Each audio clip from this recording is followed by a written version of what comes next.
Na kabenta ki khubor baman kasni pet but subscribe ya u Antor News. Kublay phi baro kini gilong ki khubor bam ta kasni.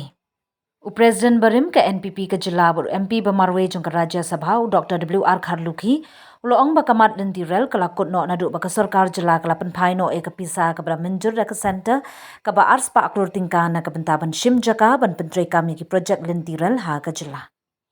U President Barim ke NPP ke jila baru MP Bamarwe jong ke Rajya Sabha Dr. W.R. Kharluki uloong ba kamat lentirel kala kutno nadu ba ka sarkar jila kala IT no ia ka pisa ka bla menjur da ka center ka ba ars pa klur tingka na ka bentaban shim jaka ban pentrei kam ia ki project lentirel ha ka jila.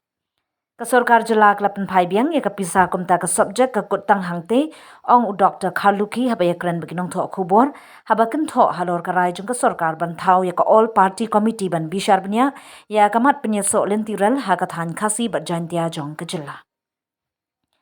Menta ba ki sarkar kila pynphai ya ka pisa nang no kinyo apat ya ka pisa ula kilni.